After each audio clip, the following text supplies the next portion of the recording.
She controlled million-dollar deals with a single sentence, yet forgot the one date that mattered most, her mother's birthday. What happened next, inside a quiet restaurant with a struggling single dad, changed her life forever.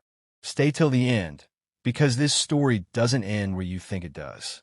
Back in index pointing right if you love emotional, real-life inspired stories about kindness and second chances. Like this video and subscribe to the channel now. It truly helps us grow. She realized it at a red light, hands tight on the steering wheel, the city glowing cold and indifferent around her. The notification blinked on her phone. "Mom, you didn't forget, did you?" And in that instant, the CEO of a global tech firm felt smaller than she had in years. Amelia Hart was known for precision. Investors trusted her because she never missed deadlines, never overlooked details, never forgot. But tonight, she had forgotten the one person who had never forgotten her. Her mother's birthday. Again, the memory stung deeper because Amelia knew why.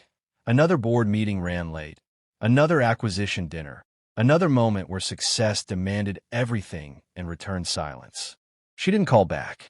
Instead, she drove. No destination, just movement. That's how she ended up at the corner restaurant. An old place, warm lights, no reservation required, no recognition expected. Inside, the smell of fresh bread and soup wrapped around her like something familiar. She chose a small table by the window. That's when she noticed him. Across the room, a man in a worn jacket sat with a little girl, maybe 6 or 7, her feet swinging under the chair. He was trying, really trying, to make the moment special. He folded a napkin into a flower. She laughed like it was magic. Amelia watched without meaning to. The man, Daniel, was a single dad, though Amelia didn't know his name yet. But she recognized the exhaustion behind his smile. The kind you don't get from meetings, but from nights awake, worry heavy on your cheese. The girl asked for something on the menu he hesitated at, scanning prices before nodding anyway. Amelia felt something twist inside her. When the waiter came, Daniel asked quietly if they could share a plate. He wasn't ashamed, but he was careful. The girl talked about school, about a drawing she made. Daniel listened like nothing else in the world mattered. Amelia's phone buzzed again. Another email. Another demand. She ignored it. For the first time in years, she ignored it. When dessert came, Daniel apologized. He said maybe next time. The girl said it was okay. She was used to next time.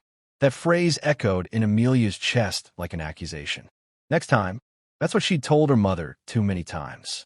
Without fully understanding why, Amelia stood, walked to the cashier, and paid their bill, quietly, anonymously. As she passed their table, the girl smiled at her. Just a smile. No thanks. No idea. Amelia sat back down, heart racing like she'd done something dangerous. But it felt right. For the first time all day, something felt right. Daniel realized it when the waiter returned, confused, saying everything was already taken care of. Daniel stood, insisting there must be a mistake, but the waiter only shrugged and pointed gently toward Amelia's table. She froze when Daniel approached. He looked uncomfortable, grateful, embarrassed all at once. "I don't know why you did that," he said softly, "but thank you." Amelia wanted to brush it off, say it was nothing, but the truth spilled out instead. "I forgot my mom's birthday," she said, surprising herself. Daniel blinked. The girl looked between them. "My mom's gone," the girl said casually, like stating the weather. Daniel's hand tightened around his daughter's shoulder. Silence settled. Not awkward, but heavy. Amelia swallowed. In that moment, her problem felt small and massive all at once. They talked. Just talked. No taites. No resumes.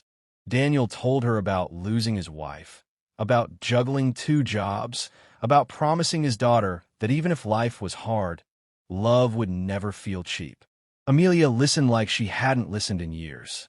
She told him about climbing her way up, about believing that success would eventually make the sacrifices worth it, about realizing she wasn't so sure anymore.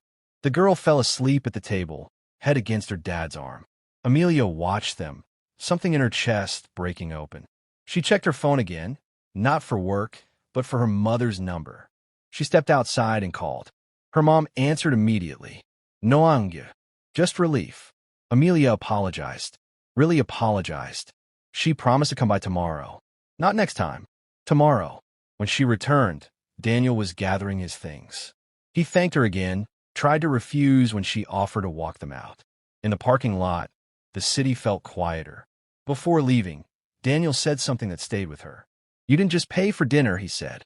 "You reminded me that kindness still shows up when you least expect it." Amelia watched them drive away, realizing something terrifying and beautiful. She wanted to be that person more often.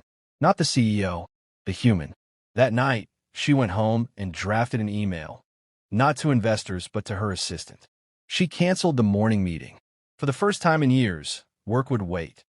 The next day, Amelia showed up at her mother's house with flowers, cake, and time. Real time. They talked, laughed, cried.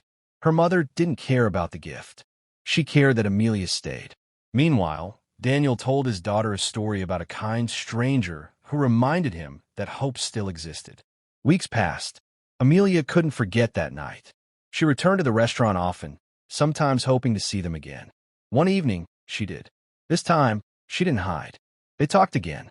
Slowly, naturally, something grew. Not romance first, but understanding. Amelia learned to balance.